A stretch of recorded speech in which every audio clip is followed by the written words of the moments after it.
Então, pessoal, a primeira parte aqui, eu quero falar um pouquinho do Azure Kubernetes Services e a gente focar somente em uma parte dele, que são os chamados Node Pools, tá?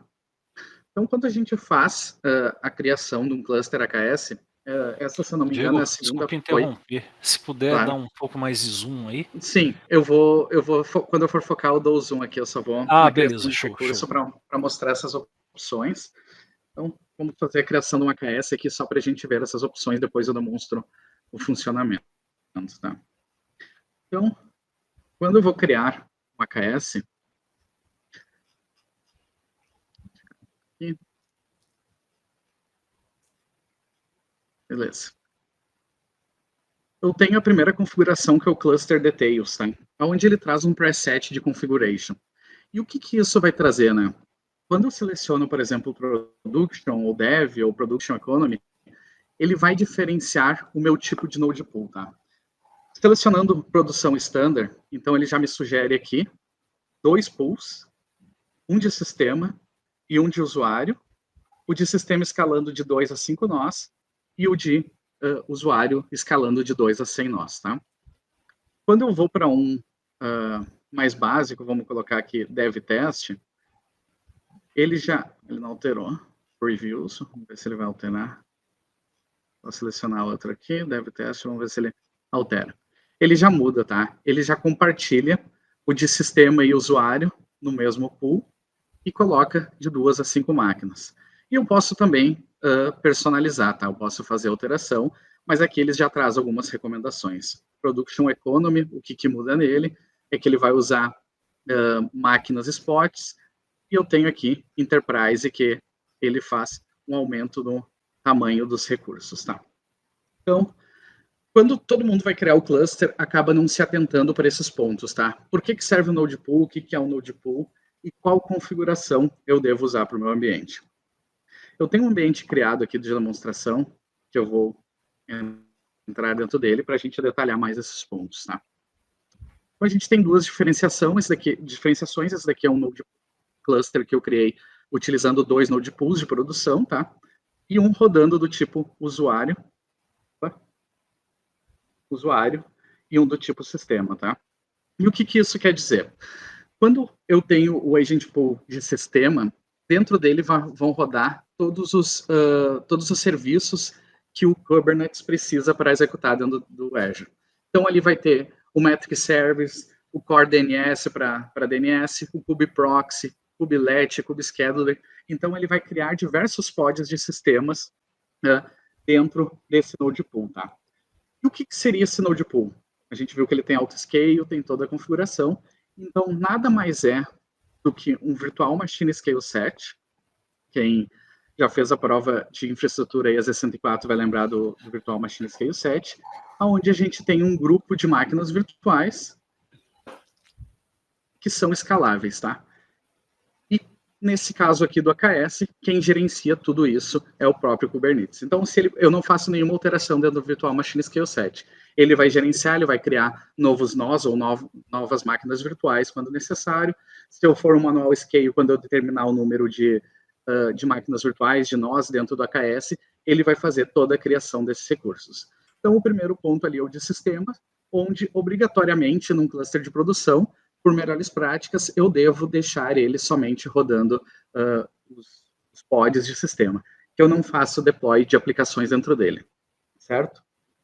Além disso, no cluster de produção, como a gente viu na criação e na configuração do que eu tenho aqui, eu tenho um outro Node Pool, deixa eu só carregar, que seria o de usuário e o de user.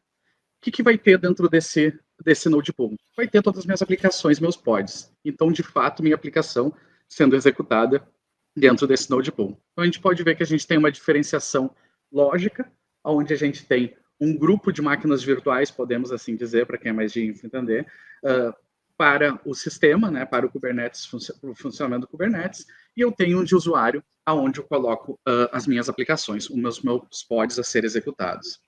Vocês viram que quando a gente cria o de dev, ele cria somente um único, aonde eu divido. Eu utilizo os mesmos nós para rodar minha aplicação e para rodar o sistema. que é o problema disso? Quando eu preciso fazer manutenção para os meus pods e para todo o meu sistema. Se eu estou trabalhando num ambiente de produção, é melhor eu separar, que se eu precisar fazer alguma mudança num grupo de pods, né, num node pool específico, eu não vou afetar outros node pools que porventura possam ter, tá? Outro ponto que a gente utiliza os node pools. Eu tenho esse meu user pool, nesse caso aqui com 2 nodes, nesse momento, e eu tenho uma configuração de máquina virtual para ele. Vou esperar ele carregar aqui, mas eu vou explicando. Então, eu tenho uma configuração de tamanho de máquina virtual para ele, que nesse caso é uma Standard B2S, uma máquina pequena, mas está funcionando meu Zoom It aí na tela para vocês, ou não? Eu estou vendo aqui na outra tela, não sei se está pegando o zoom. Tenta de novo, vamos só ver. Eu acho que não, né? Acho que não tá pegando. Que estranho. Deixa eu compartilhar de novo aqui, porque eu estou dando vários zooms aqui e não... Vou compartilhar só a janela, vamos ver se... Tenta Não está fazer. indo, né? Parece que não. Fazendo. Que estranho. Nem tela inteira. Senão falei que ia fazer o zoom e ecrã inteiro.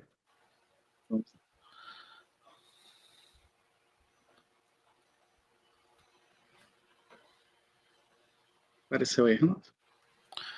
Peraí, adicionei. Tenta fazer. Agora sim, né? Agora foi, agora vai. Pela janela ele não estava funcionando. Então aqui eu tenho esse node pool configurado numa B2S, que é uma máquina mais simples, que ela tem a limitação de burst de CPU, mas pode ser que para minha aplicação, ela seja o suficiente. Mas eu quero subir outro tipo de aplicação onde eu vou precisar de bastante memória. Então, posso selecionar aqui a criação de um novo node pool, vou colocar um Ubuntu Linux, e eu posso determinar um size. Aqui nesse pool, vou querer uma D4S V3. Vou deixar em autoscale, número mínimo de nó 1, número máximo 20, e vou criar uma aplicação XYZ. Posso fazer algumas configurações, máximos por nó, pods por nó, colocar no limite de 250. Então, posso colocar se vai ter público e IP público e criar. Então, estou criando um novo pool dentro do meu cluster para utilização das minhas aplicações. Então, aqui eu posso, ele cria 3, testa, daí se não funcionar, ele deleta os outros 2, só para otimizar. Então, ele faz a criação de 3, mas depois ele vai excluir. Então, o que isso me facilita? Eu fazer a divisão por um projeto, por uma aplicação específica que consuma mais CPUs, eu coloco num grupo de máquinas mais otimizada para CPUs. Eu preciso de desempenho para memória, eu coloco num node pool, né, de máquinas que tenha mais desempenho para memória e faço todas essas configurações. E o de sistemas eu deixo lá separado. Esses de usuários eu posso excluir a qualquer momento, tá? Mas o de sistema eu sempre tenho que ter um existente para pleno funcionamento do sistema. Antes eu estava dando zoom, não estava aparecendo para vocês, mas eu estava mostrando esses detalhes. Então, essa seria a divisão que a gente faria dentro de um cluster de produção para os node pools. Outra recomendação da Microsoft é que eu tenha no mínimo 3, aqui eu estou com 2, 3 nós disponíveis por node pool. Então, para alta disponibilidade, caso um falhe, os outros 2 assumem e é recolocado um novo. Então, a recomendação da Microsoft é que eu tenha, no mínimo, 3 nós dentro de cada node pool. Claro que se a gente multiplicar toda essa questão de vários nós, o valor é de máquinas virtuais e a gente tem um consumo elevado. Então, por isso que para ambiente de dev, a gente pode compartilhar um node pool de sistema com usuários, com 1, 2 ou 3 máquinas, o que for suficiente para rodar minhas aplicações, certo? Então, eu tenho aqui esses nodes pools configurados em autoscale, e eu vou rodar uma aplicação dentro desse user pool, que é o primeiro criado, e vou colocar ele para escalar. Vou só fazer o deploy aqui rapidinho.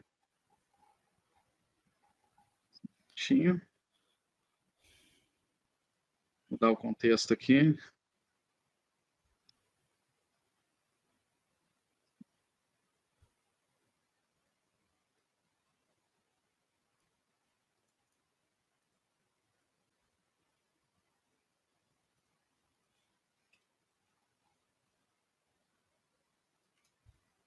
colocar para ele escalar aqui.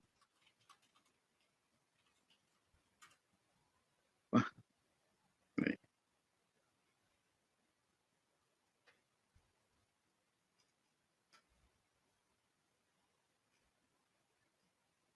Aqui não pegou meu deploy. ctl get deployments. Então, trocar de namespace funciona.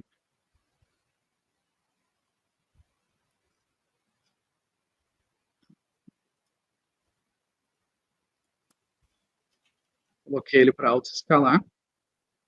Vamos ver minhas atividades dos meus nós aqui. Coloquei diversos pods, né? Coloquei um auto-scale para ele colocar no mínimo 50 pods. Então ele vai necessitar de mais desempenho de memória e ele vai começar a escalar os meus nós se tudo der certo. Ainda não escalou. Aqui. Scale up. Então, o que ele vai fazer? Dependendo da minha configuração, nesse caso aqui, foi configurado máximo 20. Então, se ele precisar de recursos, ele vai escalar até 20 nós. Então, ele vai começar aqui o scale up, porque ele está necessitando de recursos. O que o scale up vai fazer? Se a gente voltar lá no meu virtual machine scale set, deixa eu só ver esse daqui, de 3 está escalando, ele vai começar a criar diversas máquinas virtuais para prover esse serviço sem parada nenhuma. Então, basicamente era isso que eu queria trazer para vocês nessa primeira parte, a gente trabalhar com os node pools de sistema e de usuário, e entender como eu posso fazer uma divisão de diversos node pools por aplicação, por tipo de máquina virtual, ou por tipo de hardware, né, que eu necessite. Ou qualquer outra particularidade da minha aplicação, que eu queira isolar algum projeto dentro de um node pool, então eu posso fazer essa divisão, que é o que a gente costuma ver no mercado. Então, queria encerrar essa primeira parte, trazer essa parte para vocês, e depois eu volto para a gente falar um pouquinho sobre nós virtuais que a gente tem também dentro do AKS. Beleza? Show de bola. Dúvidas aí, pessoal? Vamos ver se... Pessoal, a gente colocou uma enquete aí também. Respondam aí, por favor, né? Sempre tem gente que é usuário mais avançado, a gente que está começando, então acho que para a gente ter uma noção e até trazer conteúdos futuros acaba ajudando bastante, né? Respondo aí a enquete, então. E dê um like aí também no vídeo, aí uma forcinha aí para a gente. Estamos sempre fazendo lives aí, né, Diego e Bruno. É isso aí. Tranquilo até aqui? Respondo aí se está tranquilo, pessoal. Até tirando uma dúvida aí, fazendo uma troca de figurinhas com o Brito, nos ambientes que tu costuma trabalhar, Brito, como é que vocês fazem essa divisão de node pools? Vamos lá. Eu trabalho muito com a AWS, então você tem o auto-scaling group deles. Uhum. O movimento, cara, hein?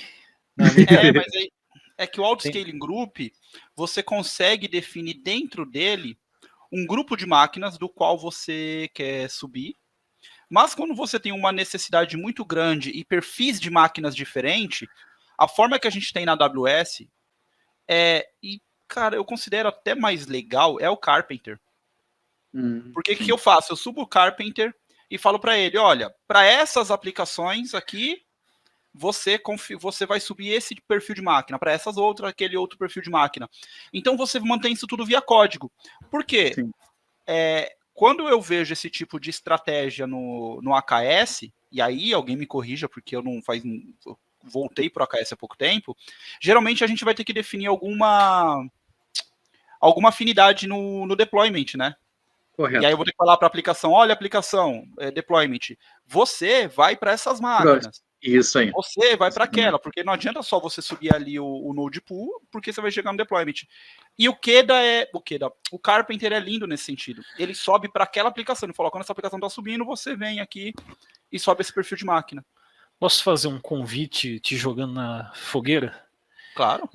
Teve uma live aí, acho que foi uma das últimas lives que a gente fez em Kubernetes, depois ficamos aí um período sem fazer essas lives, que o pessoal comentou do Carpenter e até pediram para se dava para alguém demonstrar alguma coisa. Você quer ir numa live futura, muito provavelmente no mês que vem, fazer alguma coisinha? Aonde vai fazer não importa, porque... eu não vou arriscar o Carpenter no AKS, porque o Carpenter no AKS... Então, até comentaram que... Em 2023 agora, acho que em novembro, saiu uma versão estável para AKS, e eu não quero colocar que não estava estável para AKS na época, ainda por cima.